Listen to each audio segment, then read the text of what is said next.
అందరికీ నమస్కారం. నిన్నటి నుంచి మీరందరూ ఒక వీడియో చూస్తున్నారు. కొన్ని ఫోటోలు పెడుతున్నారు. సభ్యత, సంస్కారం లేకుండా కొన్ని కుక్కలు నా కుటుంబాన్ని, నా పిల్లల్ని, నా భర్తని అందరినీ అవమానపరచాలని ఉద్దేశంతో కొన్ని ఫోటోలు, వీడియోలు పెడుతున్నారు. నేను ఈ కుక్కల్ని పట్టించుకోవటం ఎందుకులే అని 2 రోజుల నుంచి దానికి సమాధానం చెప్పకూడదు అనుకున్నాను. కానీ నన్ను అభిమానించే వాళ్ళు కొంతమంది అసలు విషయం ఏంటో తెలియక కంగారు పడుతున్నారు. అందుకనే ఈ వివరణ నేను ఇస్తున్నాను. ఈ నెల ఇవి పెడుతున్నారు కానీ ఆగస్టు 29వ తేదీ నా కొడుకు పుట్టినరోజు. ఆ రోజు నా ఇంట్లో విజయవాడలో నా కొడుకు నేను పార్టీ చేసుకున్నాం. నా కుటుంబం, నా పిల్లలు, నా భర్త మొత్తం అందరం కలిపి భోజనాలు చేసుకున్నాం. పిల్లలు డాన్సులు చేసుకున్నారు.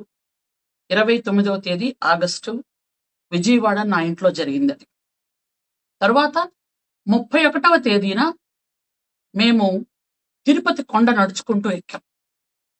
1వ తేదీ ఉదయం తిరుపతిలో దర్శనం అయింది మాకు. ఆ రోజు రాత్రి మళ్ళీ విజయవాడ వరదల కారణంగా నారా చంద్రబాబు నాయుడు గారు పూర్తిగా కలెక్టరేట్ లో ఉండిపోతున్నారని నైటే నేను ఇక్కడికి వచ్చేసాను. అయితే తిరుపతిలో నేను పద్మావతి గెస్ట్ హౌస్ లో ఉన్న అసలు సందర్భాలే లేవు. నేను గాని, నా కుటుంబం గాని, నా అనుచరులు గాని, నా స్టాఫ్ గాని ఎవరు కూడా పద్మావతి గెస్ట్ హౌస్ లో లేవు. అయినా ఒక అమ్మవారిని కొలిసే వ్యక్తిగా, ముత్యాలమ్మ తల్లి జాతరను జరిపించే వంశంలో పుట్టిన ఆడబిడ్డగా నేను చెప్తున్నాను.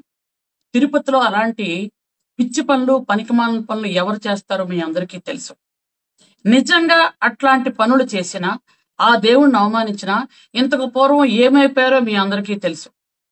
నేను అమ్మవారిని కొలిసే వ్యక్తిగా, ఆ గోవింద నామాలు జపించే వ్యక్తిగా చెప్తున్నాను. నిజంగా ఈ వీడియోలు వైరల్ చేసిన వాడు ఎవడో గాని, ఆ కుక్కలు ఎవరో గాని మీకు నిజాలు తెలుసో లేదో నాకు తెలియదు.